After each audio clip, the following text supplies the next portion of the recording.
ফরিস্তা আল্লাহ পাক রব্বুল আলামিনে সৃষ্টি করছেন। ফরিস্তাগুলোর মধ্যে আমাদের মতো কোনো পুরুষের মতো কোনো ধরনের সুরত ধারণ নাই। ফরিস্তা হল আসন না পুরুষ না নারী, ওদের খাওয়ারও কোনো প্রয়োজন নাই। ফরিস্তা হলের ঘুমারও কোনো প্রয়োজন নাই, বিছনার মধ্যে আরাম করার কোনো প্রয়োজন নাই।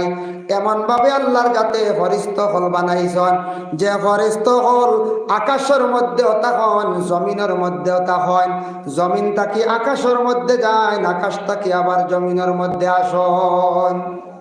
এরা ডিউটি আল্লাহ যারে যে দায়িত্ব দিছে। প্রত্যেক দিন ফরিস্তা হলরে আল্লাহ পাক রব্বুল আলামিনে ফরিস্তা হল বাড়তে আসুন, খালি ফরিস্তা হল সৃষ্টি হইতে আসুন বলে কিলাম। কুরআন আল কারীমের মধ্যে একটা সূরা আছে যে সূরাটির নাম হলো সূরা তুর। ওয়া তুর কিতাবিম মাসতুর ফি রাক্কিম মানশুর ওয়াল বাইতিল মামুর। ওয়াল বাইতিল মামুর যে সূরা, যে শব্দ যেটা, ওই শব্দের ব্যাখ্যার মধ্যে তাফসীরে ইবনে কাসির হাফিজ ইমাদউদ্দিন ইবনে কাসির রাহমাতুল্লাহি তাআলা আলাইহি বর্ণনা করছেন। কিতা করছেন? 4 নম্বর আসমানও একটা নহর আছে, একটা নদী আছে। একটা নহর আছে, নদী আছে, যে নদীর মধ্যে জিব্রাইল প্রতিদিন গিয়া তার ডানা গুলারে গিয়া বব ডুবাইন। ডুবানির লগে লগে আবার উঠার পরে তার ডানাটারে জাড়া দেন। জাড়ার লগে 70,000 পানি তার জাড়ার তাকি পড়ে। ও 70,000 পানির তাকি আল্লাহর কুদরতে 70,000 প্রতিদিন ফরিস্তা হল সৃষ্টি হন। সুবহানাল্লাহ। ফরিস্তা হল দিনে দিনে বাড়িতরা, দিনে দিনে বাড়িতরা ফরিস্তা হল যত মিয়াসাব হল বাড়িতরা তত মসজিদও মাঝে মাঝে বাড়েন না। পঞ্চায়েত মসজিদ বাড়েন না, বাড়ে মাঝে মাঝে মসজিদ হইলে বেজার হয়ে যেতেন বলে না। মেসাব হল বাড়িতরা মসজিদও বাড়ের, মেসাব বাড়িতরা মাদ্রাসাও বাড়ে, মাস্টার বাড়িতরা ইংলিশ মিডিয়াম স্কুলও বাড়ের বা বাংলা একাডেমি স্কুলও বাড়ের নিনা নাম। ফরিস্তা হল বাড়িতরা মসজিদও বাড়ের। যত মানুষ জাত জমিনের মধ্যে বাড়িতরা মানুষের হেফাজতর লাগি আল্লাহ ফরিস্তা হল সৃষ্টি করছেন।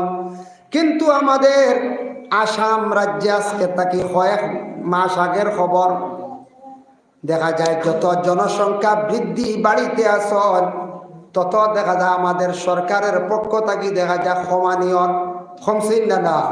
আমরা এমএলএর সিট কমছেন না, কমই গেছে গিয়া। মানুষ বাড়িতে হিসাবে সিট বাড়িত না পঞ্চায়েত, জনসংখ্যার ফায়দা বেশি না। এর জন্য আল্লাহ বুঝার তৌফিক দান করক। বিশেষ করে আল্লাহর বান্দাগান লক্ষ্য করেন ফরিস্তাগুলোরে আল্লাহ পাক রব্বুল আলামিনের সৃষ্টি করছেন। সৃষ্টি করার পরে 7 আসমানের উপরে একটা মসজিদ বানাইছেন, যে মসজিদের নাম হলো বাইতুল মামুর। এই মসজিদ আমরা কেউ তো দেখছি না। বাইতুল মামুর যে মসজিদ যেটা, এই মসজিদ আপনার সিমেন্ট ইট পাথর দিয়ে বানানো হয়েছে না, কিতাব দিয়া। কিতাবও দেখলাম দামি দামি জিনিস দিয়া বানানি হয়েছে। বাইতুল মামুর যে মসজিদ আমার নবী দিয়ে তার নিজের স্বচক্ষে দেখি আইসন মেরাজের রাত্রিতে। এই মসজিদ বানানি হয়েছে সোনা, সঙ্গে মরমর, ইয়াকুত, মতি, এইভাবে দামি দামি জিনিস দিয়া আল্লাহর যাতে সেই মসজিদ রে বানাইছেন। বানানির পরে ফরিস্তারা জানাইলা, আল্লাহ এই মসজিদ 7 আসমানের উপরে আপনি বানাইছেন, আমরা ফরিস্তা হলে আবাদ করছি যাই। এই মসজিদের মধ্যে কোনোদিন আপনার আদম জাতি আসা সম্ভব নাই। তখন আল্লাহর যাতে জানাইলা বলে, আচ্ছা হোসেন তোমাদের মতটা কি দাও? ফরিস্তা হলে কইরা, আল্লাহ দুনিয়ার জমিনের মধ্যে একটা মসজিদ বানাক, যাতে আদম জাতীয় হল সেই মসজিদের মধ্যে যাইতে পারে শান্তি ভাই। ও আল্লাহ অর্ডার করলা, যাও পৃথিবীর মধ্যে মধ্যম স্থল বাক্কাতুল আরব, সেই জায়গার মধ্যে তুমি তাই একটা মসজিদ বানাও। সেই মসজিদ হলো মসজিদুল হারাম, কাবাগর জায়গা। ও কাবাগর বানানির পরে ফরিস্তা গুলোরে কইরা, জাননি এই মসজিদুল হারাম যে জায়গাত পৌঁছে, এই মসজিদুল হারামর সুজা উপরে কি বলে না। ও ফরিস্তা গুলো জানিয়া রাখো, মসজিদুল হারামের সুজা উপরে হইল গে বাইতুল মামুর, আর সুজা বাইতুল মামুরের উপরে হইয়া থাকছে গিয়া আরশে আজিম। একটা আরেকটার লগে আমি আল্লাহ সম্পর্ক রাখছি। সুবহানাল্লাহ। এর জন্য একটা আরেকটার লাগি সম্পর্ক। যার জন্য বিশেষ করিয়া দেখেন ও যে মসজিদ যেটা আছে এটার সম্পর্ক আছে কোন মসজিদর লাগি বলে কাবা শরীফর লাগি, এটার সম্পর্ক কাবার লাগি, আর কাবার সম্পর্ক হইল গিয়া সুজা উপরে বায়তুল মামুর, আর বায়তুল মামুরের সুজা উপরে হইয়া থাকছে গিয়া বলে আরশে আজিম। একটা আরেকটার লাগি সম্পর্ক আল্লাহর যাতে রাখছেন। সম্পর্ক সম্পর্ক বিচ্ছিন্ন না, প্রত্যেকটার মধ্যে সম্পর্ক আছে। আল্লাহ কামুল হাকিমিনে সর্বপ্রথমে যেই সময় আদম রে বানাইছেন, কাসাসুল আম্বিয়া দেখলাম আদম বানাইছেন, বানাইতে সময় জানা আছে আদমর ঘটনা হওয়ার উদ্দেশ্য না, মেইন পয়েন্টটা তুলিয়া ধরতাম। আদম রে বানানির পরে ও যে সজদা কষল না, হে আজাজিল ফরিস্তা ওলা নারী, হে কইছে আনা খাইরুম মিনহু খালাকতানি মিন নারি ওয়া খালাকতাহু মিন তিন। আমি সজদা করতাম নাই, কারণ হইছে গিয়া আমি হইলাম গিয়া আগুনের তৈরি, আদম হইলাম মাটির তৈরি। অহংকার করার কারণে একজন ফরিস্তা কত বড় শয়তান আল্লাহ ঘোষণা দিলা, ফাখরুজ মিনহা ফাইন্নাকা রাজিম। তুমি অহংকার করার কারণে, তকব্বুরি করার কারণে আমি আল্লাহর যাতে তোমারে আমি ইসলাম থাকি আমার হিসাব থাকি তোমারে খারিজ করে দিলাম। সুবহানাল্লাহ। হে আজাজিল ফরিস্তাতে শয়তান হইছে না, শয়তান। সেই শয়তানে কি করলাম, আদম যেই সময় সৃষ্টি করা হয়ে গেল, সৃষ্টি করার পরে ওই আদম রে আবার দেখা যায় আদমের মুখের মধ্যে গিয়ে সেপ ফালাই দিল, হে বলে শয়তানে। এই সেপ পালানিটা সর্বপ্রথমে বাহির করিয়া গেছিল, হে বলে শয়তানে। আইজ অবধি দেখবা কিছু বাচ্চারার লগে যদি বেশি শয়তান থাকে, শয়তানে যদি কোনো বাচ্চারারে যদি একবারে সরিলায় তার থাবে বানাইলায়, বাচ্চারা দেখবা একটা বাচ্চার উপরে সেপ দিলায়, সেপ দেব খাসিয়ত হইল গিয়ে শয়তানের খাসিয়ত। বুঝাইছে? সেপ পালানি যে বড় বাদ। এখন মোহাম্মদ বিন ইসমাইল বুখারী রহমাতুল্লাহি তাআলা আলাইহি লেখছেন, সেফ কোন দিকে আপনি ফালাইতা? আল্লাহর রাসূলে ফরমান, সেফ পালাইতে সময় ডাইন দিকে ফালাইবা না। ডাইন দিকে আপনার ফেরেশতা আছে, আমল নমাল এখন ডাইনটা হর অবস্থায় পালাইল লাগি ডাইনে দি সেফ পালাইতা না, সামনে দিও সেফ পালাইতা না, সেফটা আপনি বাম দিকে পালাইতা। কারণ বামে যদিও ফেরেশতা আছেন কিন্তু শয়তান বামে বেশি থাকে, এর লাগি সেফ পালাইলে শয়তানে সেফ ডরাইয়া বহু দূরে সরিয়া যায় গিয়া। সুবহানাল্লাহ। সেফ পালাইতে কোনভাবে পালাইতাম? বামে দিয়া। এটা আমরা ইনশাআল্লাহ আদত করতাম না, সামনে দিয়ে না ডাইনে দিয়ে না বাম দিকে আমরা সেফ পালাইতাম। আর সেফ খেয়ার উপরে দেওয়াই কি শয়তানের খাসিয়ত, উপরে সেফ দেওয়া যেটা।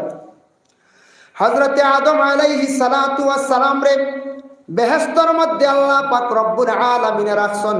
আদম শুধু পুরুষ একা অবস্থায়, আদম একা অবস্থায় বেহেশতের মধ্যে আছেন, কিন্তু কোনো সাথী নাই। আদম একা অবস্থায় বেহেশতের মধ্যে রইলাম। বহু বছর চলিয়া যাওয়ার পরে মা হাওয়া আলাইহা সালাতু ওয়াস সালাম রে হযরতে আদমের বাম পাজরের হাড্ডি থাকি মা হাওয়ারে সৃষ্টি করলা। সৃষ্টি করার সঙ্গে সঙ্গে হযরতে আদম হঠাৎ দেখো অত সুন্দর একজন মানুষ, আরেকজন আমার সুরতের মতো আমার গঠনের মতো আল্লাহ আরেকজন মানুষ বানাইয়া ব্যস্ত দিলা। আদমে চাইছন কি করতা?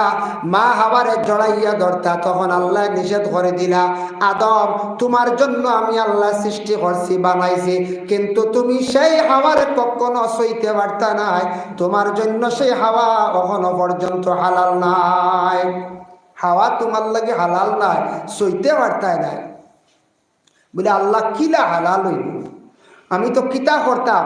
বলে তুমি নবীর উপরে দুরূদ শরীফ পড়ো। এক রাওয়ায়াতে আছে 10 মর্তবা, আর এক রাওয়ায়াতে আছে 20 মর্তবা। 20 মর্তবা আল্লাহর রাসূলের উপরে দুরূদ শরীফ পড়েছেন। এখনো পর্যন্ত নবী আমাদের এই দুনিয়ার জমিনের মধ্যে তশরিফ আনছেন না। হযরতে আদমে বেহেশত তাকি তাকি নবীর উপরে 20 মর্তবা দুরূদ শরীফ পড়েছিলা। আদমে পড়ার কারণে আদমর সন্তান হলে এখনো দুরূদ পড়িতরা পড়ই না, দুরূদ আমরা পড়ি না। ও দুরূদ পড়িছিলা তার মোহর আদায় হয়ে গেছে। নবীর দুরুদের উপর কতটুক দেখোকা সম্মান, দুরুদের কতটুক ফজিলত। আদমে নবীর উপরে দুরুদ শরীফ পড়ার কারণে তান দেখা যায় মোহরটা আদায় হয়ে গেল গিয়া। এখন আদম এবং হাওয়ারে আল্লাহ যাতে অর্ডার দিলা উভয় দুজন বেহেস্তর মধ্যে থাকো, তুমি তেন কখনো বেহেস্ত থাকি বাহির হইও না, আর চাইও এই গাছর তুমি তেন দাঁড় লইও না। গাছেগুর কথা আছে না, সারা বাঙ্গিয়া কইয়ান না। এখন দেখো ও শয়তানে সুযোগ ল, শয়তানেও সুযোগ ল। শয়তানে বালা খাম দেখতে পারে না, শয়তানে বালা খাম দেখতে পারে না। শয়তানের খাম হইল গিয়ে হালি মাঞ্চরে বিভ্রান্তিমূলক কাজ করানি, মাঞ্চরে পথ ভ্রষ্ট করা, নষ্ট করা শয়তানের কাজ। তিন গুড়ার কাছে বেশিরভাগ শয়তান যায়। এক গুঁড়ো ইলা গিয়া মাদ্রাসার ছাত্র, এরার লগে শয়তান বেশি থাকে, শয়তান এরার লগে বেশি থাকে বলে কেনে মাদ্রাসা ছাত্র যদি পড়াশোনা করিয়া আলিম হয়ে যায়, হাফিজ হয়ে যায়, এই ছাত্রটাই দিনই তালিম দিব, মানুষদের নমাজের জন্য আহ্বান করব। তাই আমি তারে কোনো সুরতে যদি পড়াটারে ভঙ্গ করতাম পারে, নষ্ট করতাম পারে, শয়তান বেশিরভাগ মাদ্রাসার ছাত্র গিয়া নষ্ট করতে চায়। 2 নম্বরে চায় বালা নমাজ পড়নেওয়ালা আবিদগুলোর কাছে শয়তান বেশি যায়। আর 3 নম্বর হইল স্বামী স্ত্রীর দৈনন্দিন জীবনের মধ্যে বেশিরভাগ শয়তান গিয়া নষ্ট করতে চায়। ও 3 জায়গা শয়তান যায়। স্বামী স্ত্রী লাগাই দিতে পারে যদি বেড়াছাড়া, তুই গরো আগুন তুলি দিল না পঞ্চায়েত। দেখো বাচ্চা নষ্ট করলে কত খুশি ঘুরে বাদ রাস্তাত নিল গিয়া। আর নমাজি বালা মানুষের ফিরাই দিলে কত সমালোচনা, মানুষে কইব বড় বালা নমাজি দেখলাম, ই বেটা একটু শয়তান হয়ে গেল, খালি বাদ খাম করে, ওতা করে, ও খালি চাইব বালা মানুষের কিলা নষ্ট করতো শয়তানের খাম। শয়তানে দেখছে আদম হাওয়ারে নষ্ট করতে হইলে এই আদম আর হাওয়ারে যত সময় পর্যন্ত নষ্ট করছি না, আমি দম লইতাম না, চুক্তি সহকারে এমনভাবে চিন্তা ধারণা করলো বেহেস্তর বারাত তাকি অশ্বাস দিয়া, প্রথমে অশ্বাস দিছি, সুযোগ চাইছে। ভিন্ন ভিন্ন রাওয়ায়াত আছে, এক রাওয়ায়াত আছে সাফর সুরত দরিয়াও ঢুকি গেছে। ঢুকিয়া কইলে আদম আর হাওয়ারে তুমি তাই ব্যস্ত আসো, কেমন আরাম? বলে বহুত আরামে। বলে আরো আরামে রইবাই বলে এখানে। বলে ও যেন গাছর মানে ফল খাইতা না, ডাল লইতা না, আল্লাহ নিষেধ করলানি? বলে জিও। বলে খেনে কইছেন জাননি? বলে না, ইগুর ফল খাইলে ইলে অমর আর মরতাই না। বুঝাইছেন কি জাত? বুঝাইতাই না, ইঞ্জেকশন দিছি আর মরামরি নাই। আর 2 নম্বরে ইগুর ফল খাইলে আর বারণই নাই। কিতা কইছে? বারণীয় নাই, আর অমর আর মরথায় নাই। বুঝাইছেন? আমার একদিন এক মানুষে উঠে আবার হুজুর, ও শুনলাম মানুষের বুঝি নাবি খাই দিলে 100 বছর বাঁচা যায় বুঝি। বুঝাইছেন?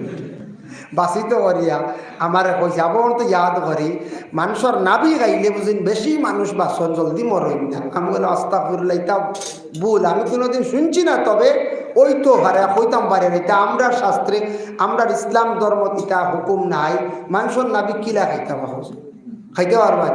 নাবি খাওয়াত গেলে তো মানুষ মারতা নানি, মানুষ মারা মহা পাপ নানি, গুনাহ কবিরা, হত্যাকারী, জাহান্নাম ছাড়া রাস্তা নাই। বাসিত করে সার নাবি খাই দিত, কোনো সুরত মেসাবে দলিল দেননি বলে জিও খাই নিত। বুঝবাইছে কত বাঁচিবার আশা?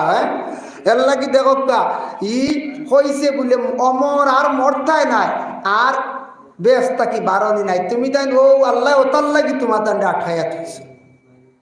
বুঝবাইছেন না?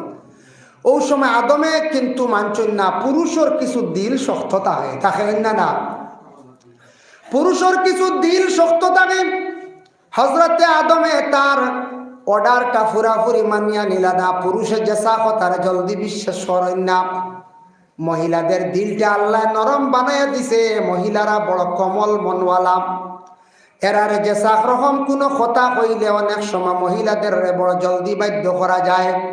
আল্লাহর বন্দেগান মহিলাদের দিল আল্লাহ নরম বানায় দিছে। মা হাওয়ার নিকটে গিয়া কইছে, হাওয়া জীবনের সুবর্ণ সুযোগ হারাইত্রায়, এই গাছর একটা বার বাহির হইয়া গিয়া ফলটা তুমি দান খাইলাও।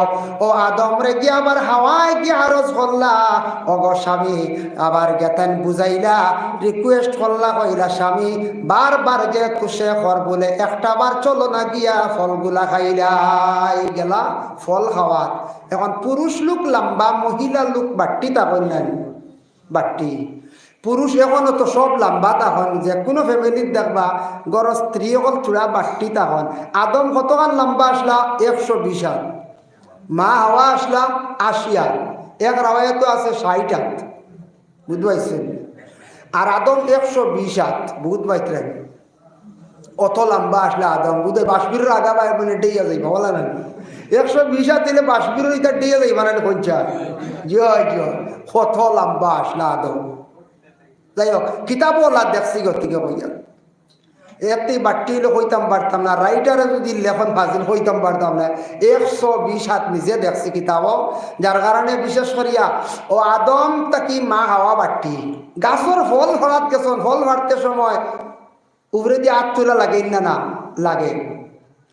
হজরতে আদমে নিজ হাতে ফল পড়া আরম্ভ করছেন, ফলের মধ্যে হাত দিছন, দিতে সময় তাই ফাড়ি লাইছন লম্বা মানুষ। মা হাওয়া তো কিছু বাট্টি মানুষ। ফাড়িতে সময় আমাদের দেশের মা বোনরা দেখবায় বিভিন্ন গাছের ফল ফাড়কা, ফুল ফাড়কা, উড়ি ফাড়িবার দিনও দেখবায় উড়ি কোনো সময় ফাড়ন। ফাড়তে সময় দেখবা মা বোনদের মাথার কাপড় সরি যায়, পড়েন না? না আমরাও দেখছি মাছ আছে উড়ি ফাড়িতে একটা কাপড় পড়ে গেছি, আবার ঠান্দি তুলটা ওলা তুলয় হাসাও কাপড় পড়ে সিংলাত লাগিয়ে এমনিও পড়ে যায়। এই সময় মা হাওয়া আলাইহা সালাতু ওয়াস সালামে ফল ফাড়িতে সময় হাত বাড়াইছন, হাতের খনি পর্যন্ত বাইর হইল। 2 নম্বরে উপর দিকে চাইছন, মাথার কাপড় পড়ে গেল। 3 নম্বরে চেহারাটা তান ফুরাফুরি প্রকাশ্য হয়ে গেল, বাসি গেল। আর ডিগি দিতে সময় কাপড় উপরে দিয়ে উঠিছে, টকনু পর্যন্ত ভাওর বাইর হয়ে গেল। আল্লাহ জানাইলা, ও আদম জানিয়া রাখিও, মা হাওয়ার যতটুক অংশ গাছর ফল বাড়িতে সময় বাইর হইছে ততটুক জায়গা আদম তোমাদের গড়তা কি যত আওলাদ দখল জন্ম নিবা কিয়ামতের আগ পর্যন্ত আমার ইবাদত বন্দেগী করতে সময় সেই জায়গাগুলা দুইয়া আমারে ডাকা লাগবো। এর লাগে ও মা হাওয়ার এই জায়গাগুলা বাহির হইছিল গদিকে, এই জায়গাগুলা আমরা নমাজর আগে কি করি? আমরা অজুর সময় দইয়া থাকি, ও তাকি আইছে বলে অজুর মাঝে 4 ফরজ। হাত ধোয়া লাগেন না? না খনি পর্যন্ত মুখ ধোয়া লাগেন না? না মুখ ধোয়া লাগে। এরপরে আপনার মাথা মুছে হও যেন খাবল শসলো ও মাথায় মুছে খোরা লাগে। আর টকনু পর্যন্ত দোয়া আইছে, মানে ডিগি দিলে দেখুন যেন এমনি কাপড় উপরে দিয়ে উঠে দেন কিছু উঠি যায়। ও হইল 4 ঘর, ও 4টা অংশ আমরা দোয়াও লাগে। মা হাওয়ায় খানো ভুল বসলা বুধবাই, হ্যাঁ তুলা এক বেড়া হয়েছিল খালি ফল বাড়িতে ডিগি দিছিল। আর ও ডিগি দেওয়ার কারণে যেটা অংশ বাইর হয়েছিল ও আমরা সারা এখন আবহাওয়া দইয়া ভাগ হইয়া গিয়া নামাজ পড়া লাগে, বুধবাইতরাই। যার জন্য আল্লাহর বন্দেগান ভুল হইতা কি আইল আমরা ভুলি যাই। আদমর ভুল হয় নাই, ভুল হয়ে যায়। মেসাবরে দাওয়াত দিছন শাবান চান্দ গণ গণ দাওয়াত থাকে আপনার ইমাম সাব এগুলা দাওয়াত থাকে না কিছু। আখতা ব্যতিক্রম এক বাড়ি মাদানে দাওয়াত বলি গেছেন গিয়া, বুলটাইল হইদা গিয়া হযরতে আদম আলাইহিস সালাতু ওয়াস সালামে একদিন একজন নবীর সঙ্গে দেখা হইল, যার নাম হইয়া থাকছে হযরতে দাউদ আলাইহিস সালাতু ওয়াস সালাম। ই দেখো এটা আবার কিতাবও আনছ রূহ জগতর মানে দাউদ নবীর তাই শুনছন তান সম্পর্কে জানিয়া হইল অত সুন্দর নবেন। বয়স কত? আল্লাহ হইলা তান বয়স মাত্র 60 বছর। কত বছর? 60 বছর। আদমর বয়স হইল গিয়া 1000 বছর, বুধবাইতরা। যেই দিন আদমর 940 বছর পূর্ণ হয়ে গেল গিয়া, 960 বছর পূর্ণ হয়ে গেছে গিয়া, হযরতে আদমর কাছে আজরাইল গিয়া হাজির। বলে খেনে হাজির হয়ে গেলা। ও সময় আদম আলাইহিস সালাতু ওয়াস সালাম কইরা, আল্লাহ এই নবীর কত কম বয়স দান করছো, মাত্র হইল গিয়া বয়স 60 বছর। আমার বয়সটাকে আমি 40 বছর দিলাইলাম। তানোর বয়স কত হইছে এখন? 100 হলো না? আর 1000 টাকি আদমর 40 কমি গেলে 960 বছর। 960 আজরাইল গিয়া হাজির। আদমে উঠিয়া কইন আমার হিসাব আছে 1000 বছর পূর্ণ না পূর্ণ হইছে না, তুমি আমার জান নেওয়া তাইলে রে আজরাইল, কারণ কি বুঝলাম না। বলে না না, আল্লাহ অর্ডার করে দিছ তোমার হায়াত শেষ হয়ে গেছে গিয়া। বলে না, আল্লাহরে জানাও। আজরাইলে কইলে আল্লাহ, আদমে কইন আরো 40 বছর বাকি রইছে। আল্লাহ জানাইলা, হে আদম তুমি 40 বছর অমুকরে দান করে লাইলা, মনে আছে নি? বলে না। বলে আল্লাহ আমি ভুলি গেছি গিয়া। বলে আচ্ছা যাও, ভুলি গেছো নি? বলে হা। বলে হযরতে আদমে ও দিন পুলিশ লাগতিকে আইজ পর্যন্ত কিয়ামতের আগ পর্যন্ত তার সন্তান হল ওলা মাঝে মধ্যে বলিবা। ভুলই নাই, ভুল হয় না মাঝে মাঝে ভাউরি যাই আমরা কইলে। হ্যাঁ বুলি যাই, বেড়া মসজিদের টেকা ধরাই আনলে মাঝে মাঝে বুলি যাই না আমরা। হেরে জি হয় কি হয়, ইগুন বুলি যাই না। দোকানদারের কাছে 7000 টাকা 5000 টাকা এগুলো বুলি দিতাম। জি না, ইটা আউরি মাত ইটা বলিবার কথা না। মনে আছে মসজিদ 7000, দোকানও 5000, তা মনে আছে, কিন্তু গুড়ে ভুল হওয়া যায় না। যাই হোক, বিশেষ করিয়া আল্লাহ কইলা আদম তুমি যেহেতু একজন রে মায়া ফসলায়, তোমার হায়াতটা কি তুমি 40 বছর দান করার কারণে আমি আল্লাহ তোমারে কি করলাম আর ক্ষমাইয়ার না, তোমারে আরো 40 বছর বোনাস দিলাইলাম গিয়া। জানিয়া রাখিও আদম, দুনিয়ার জমিনত কিয়ামতের আগ পর্যন্ত কোনো মানুষে যদি ওলা মানুষে যদি ইহসান করে, কোনো মানুষের যদি মায়া করে, আমি আল্লাহর যাতে দয়া করি আদম তোমার যে হায়াত বাড়াইয়া দিছি, ওলা আমি আল্লাহর যাতে বন্দারে জমিন ওলার কয়দিন হায়াত বাড়াইয়া দিলাই। সুবহানাল্লাহ। বুঝবাইছেন নিবে? আল্লাহ কইলা আদম তুমি ইহসান করছলাই, একজনের হায়াত বাড়াইয়া দিছলাই, বালা করছলাই, তোমারে আরো 40 বোনাস দান করে নিছি হাজির। তে ইকান জানিয়া রাখিও তুমি যে ইহসান করছো, তোমার আওলাদ হলে কিয়ামতের আগ পর্যন্ত যদি ওলা আরেক ইনসান দে, আরেক বাইরে যদি সে সাহায্য করে, টেকা দিও কোনো ব্যবহারে হোক, তে আমি আল্লাহ তারে ওলা সাহায্য করবো, বালা কাম করলে তার হায়াত আরো কিছু বাড়াইয়া দিলেন। সুবহানাল্লাহ।